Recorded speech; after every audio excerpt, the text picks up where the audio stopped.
Ya, selalu ada bedanya begini ya. Di bidang apapun saya kira selalu ada bedanya.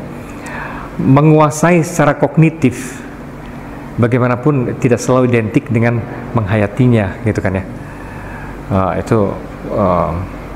Saya kira dalam banyak hal lain juga gitu ya. Bahkan seringkali yang terjadi adalah paradoks. Baru kemarin saya ceritain, kaitannya juga dengan agama ya. Karena ada satu mahasiswa saya mengajukan kasus, Pak, kenapa ya? Justru orang-orang yang belajar agama seringkali malah jadi ngawur dalam hal agama, gitu kan ya. Kayak gitu-gitu. Dan itu hal yang biasa ya. Persis sama juga orang yang mempelajari hukum gitu, justru dia tahu sekali memainkan dan celah-celah hukum gitu, sampai sebetulnya akhirnya yang dia belain tuh kebenaran atau keadilan itu tidak penting. Yang dia mainkan adalah seni memainkan hukum. Kira-kira kayak gitu. Nah, dalam dunia filsafat kurang lebih juga sama ya. Dalam arti orang yang menguasai atau katakanlah menjadi ahli filsafat, dia melihat banyak kemungkinan memahami hidup. Itu tidak berarti bahwa lantas dia hidup berdasarkan hidup dia sendiri hidup secara filosofis misalnya kayak gitu-gitu ya. Seringkali agak kebalikannya dalam arti ini. Orang menguasai dunia filsafat sebagai sains dalam arti luas, sebagai ilmu, sebagai pengetahuan, apalagi sebagai profesi gitu kan ya. Dan itu apa yang saya ajarkan segala macam itu. Hidup saya sendiri sehari-hari justru saya malas mikir, itu bisa loh. Karena saya berpikir hanya untuk khasanah keilmuan ini. Hidup saya sendiri lain lagi. Itu ekstrimnya. Untuk memperlihatkan bahwa tidak selalu identik antara pengetahuan dengan penghayatan, itu can be two different things ya. Itu bisa ini.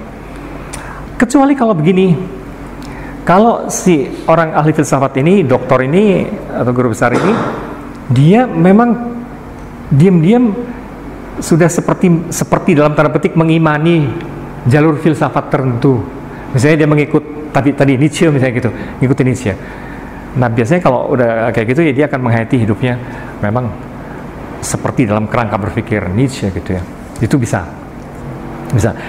Saya katakan begitu karena banyak sekali orang yang studi filsafat benar-benar tidak terlalu menghayati filsafat tertentu ya. Itu filsafat hanya profesional, pengetahuan profesional yang dia bisa dibagikan seperti ya, skill apapun. Ya, itu kalau pengetahuan itu. Ya, pengetahuan. Maksud saya filsuf-filsuf yang zaman dulu. Seperti Plato. Ya. Dan sebagainya. Apakah memang perilakunya itu dia sesuai dengan apa yang diajarkan? Biasanya iya ya. Kalau orang filsuf-filsuf yang akhirnya melahirkan aliran filsafat tertentu, biasanya itu muncul dari penghayatan. Terus bukan terbalik. Dia menciptakan dulu, terus lantas dia hayati. Enggak. Biasanya terbalik. Dia memang hayati, memang pola hidup seperti itu dia rumuskan di dalam filsafatnya. Dari sudut itu, mau tidak mau, itu menyatu dengan penghayatan. Makanya kan banyak murid-muridnya juga. Ya. Kalau umumnya, kalau filsuf-filsuf besar yang menciptakan sendiri, itu bukan sekedar scholar ya. Beda sih. Orang kayak saya barangkali cuma scholar sih, boleh dibilangnya gitu ya. Tapi filsuf benar yang menciptakan kemudian mazhab sendiri dan pemikirannya sangat mendalam. Ya biasanya gitu rutenya. Mereka memang menghayati dulu kayak gituan dan itu pola pengalaman mereka, lantas dia artikulasikan dalam filsafatnya. Maka mau tidak mau nyatu ya. Saya kira orang kayak Karl Jasper segala macam gitu yang terjadi. Dia emang tipe yang resah gitu ya, dia melihat agama ini, melihat agama itu, terus sampai akhirnya dia rumuskan di dalam filsafatnya. Ya kalau melihat dari yang Bapak tadi, saya kira para filsuf itu saya kira lebih arif. Ya, manusia itu apa, Tuhan itu bagaimana, norma perilaku bagaimana. Saya kira dia memahaminya, paling tidak dia menghayati. Tanpa menghayati nggak mungkin ada murid-murid yang berguna. Kalau para filsuf besar ya, ada kemungkinan integrasi dengan self-nya itu lebih besar ya. Tapi kalau hanya scholar, orang mempelajari filsafat, ya apa kan kayak ginian itu kan bisa juga dilihat seperti Bori, saya kira udah saya sebut ya. Aliran-aliran ini bisa juga dilihat sebagai intellectual game, kan? Permainan intelektual, gitu kan ya. Dari sudut itu ya seperti permainan, nggak terlalu mesti dihayati. Sebentar, satu hal sebelum lupa. Filsafat ilmu adalah bagian dari epistemologi ini, gitu maksud saya. Adalah bagian dari epistemologi. Jadi yang saya mau katakan dari kerangka filsafat sistematik ini adalah itu. Kalau bagian berarti ada yang lain. Ya, artinya di dalam nggak maksudnya epistemologi. Epistemologi itu ada yang Epistemologi lebih luas daripada sekedar hanya membahas sains. Karena pengetahuan itu lebih luas daripada sekedar ilmu. Ilmu apalagi dalam arti ilmu yang sudah dibangun dunia barat ya. Sebagian tidak persis baratnya. Pokoknya ilmu yang dibangun dalam dunia modern seperti sekarang, itu kan hanya satu jenis pengetahuan dong. Pengetahuan, banyak pengetahuan lah. Seperti tadi saya bilang di awal-awal, hampir semua kelompok etnis dalam sejarah itu melahirkan pengetahuannya sendiri loh. Dan itu pengetahuan gimana Pak? Udah gitu. Ini Prof. Ya. Agak sedikit bingung dengan dua kasus yang Prof sampaikan tadi. Yang pertama tradisi orang Eskimo, kemudian yang satu Locukchen tadi. Oh iya, Locukchen. Itu kalau kan sesuatu yang tidak lazim, tidak wajar gitu ya, dalam konteks peradaban manusia saat ini. Tetapi kalau itu masih terus berlangsung di etnis tersebut, kemudian bagaimana para filosof memandang peristiwa? Ya itu juga banyak kontroversi ya. Para filsuf juga tidak satu kata ya, tidak satu kata untuk itu. Karena de facto, ya itu cuma tadi kebetulan contoh ekstrim, tapi sebetulnya hampir semua suku mempunyai keunikannya sendiri. Misalnya kebiasaan mengayau, misalnya mengayau pada suku-suku tertentu bukan sekedar soal dendam pribadi dan kebiadaban. Mengayau itu artinya membunuhkan dulu orang yang membunuh ayah saya, misalnya gitu kan ya. Saya membunuh orang yang membunuh ayah saya. Itu tuh ada semacam logika tertentu di situ. Ya logika mereka. Antara lain bahwa itu cara generasi sekarang membuat keseimbangan kosmik yang baru. Itu bukan soal dendam personal gitu kan ya. Ada soal keseimbangan kosmik baru menurut bayangan mereka yang dikembalikan gitu ya. Supaya tidak pincang, itu ada equilibrium dan segala macam itu. Nah, kalau kayak gitu jadi gimana? Nah gitu. Artinya kita harus membawa pikiran kita pada kerangka mereka. Atau kita menjustifikasinya dari sisi yang berbeda. Nah, filsafat itu yang dikembangkan dalam filsafat modern Barat, etika dalam arti filsafat modern Barat ini mencoba pakai common sense saja, mencoba mengkritisi saja gitu ya, mana yang dalam pemahaman kita bersama sekarang dalam dunia modern gitu, mana yang lebih bisa diterima umum. Mana yang lebih bisa diterima umum sebetulnya? Apa cara Eskimo kayak itu tuh bisa diterima umum dan kita bisa berlakukan bagi semua, gitu kan ya? Apa cara orang-orang Siberia, Chukchen itu bisa kita berlakukan bagi semua? Bisa nggak sih itu? Nah, kalau ternyata tidak bisa diterima, ya barangkali yang harus kita jadikan patokan umum bukan yang itu dong, gitu. Itulah kira-kira simpelnya. Karena di Indonesia sendiri kan teknik sangat banyak. Terus salah satu ininya tuh gini, cara ngelihatnya.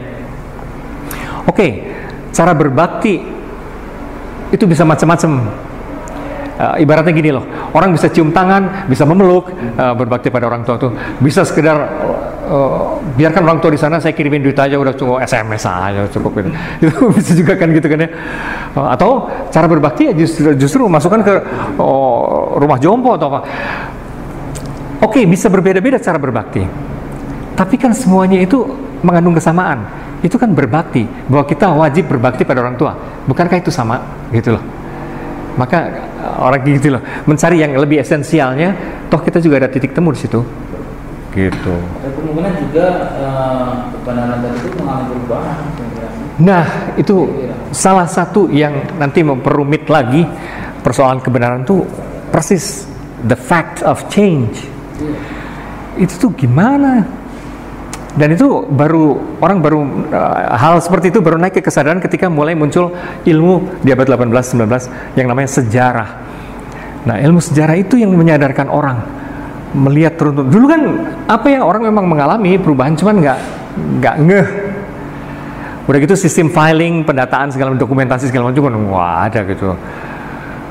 Itu sebabnya orang bisa suka-suka aja kayak seperti di babat tanah Jawi atau apa, misalnya Sultan A itu keturunannya yang terdahulu siapa, terus tiba-tiba di sononya tuh Nabi Adam, terus Ibrahim, Nabi Adam, ya suka-suka aja gitu. Nah, kayak gitu. Jadi itu kan nggak ada apa pola berpikir kronologis yang detail dan berhati-hati. Itu baru muncul ketika muncul ilmu sejarah. Nah, tapi melalui situ ada hal kesadaran baru yang muncul dalam perkembangan peradaban manusia, kepekaan terhadap perubahan itu ya. Nah, orang melihat, loh, dulu hal-hal tertentu dianggap benar dan baik, kok sekarang udah nggak lagi. Nah, sejak munculnya sejarah, sosiologi, linguistik segala macam itu, mau nggak mau, memang persepsi orang berubah terhadap yang namanya kebenaran itu ya. Karena nyata memang berubah-ubah kok. Ya, kebenaran berarti relatif.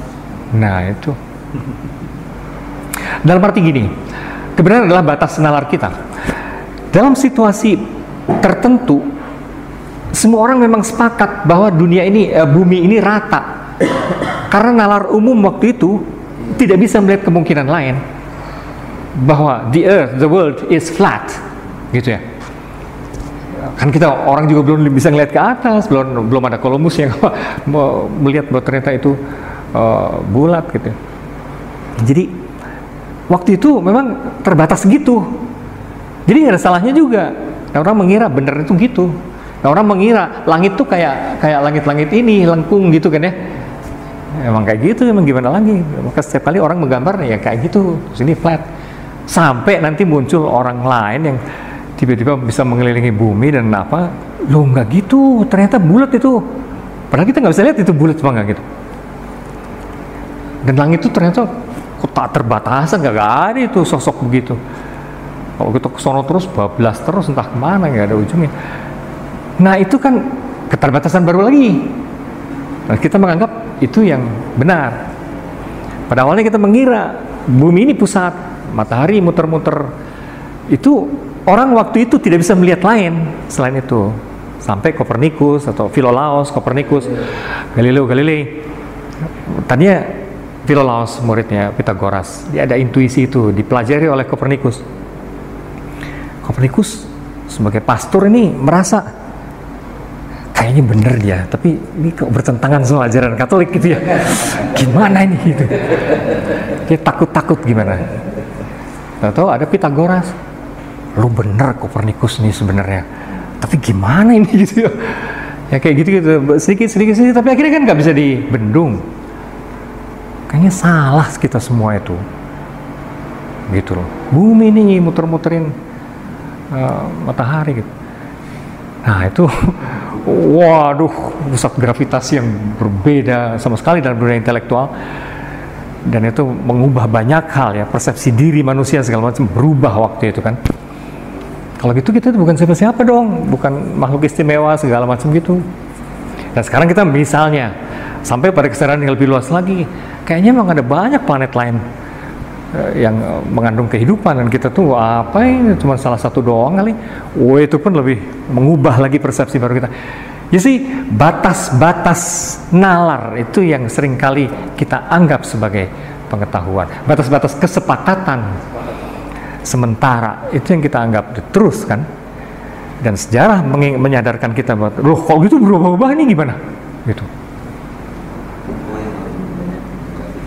Ya.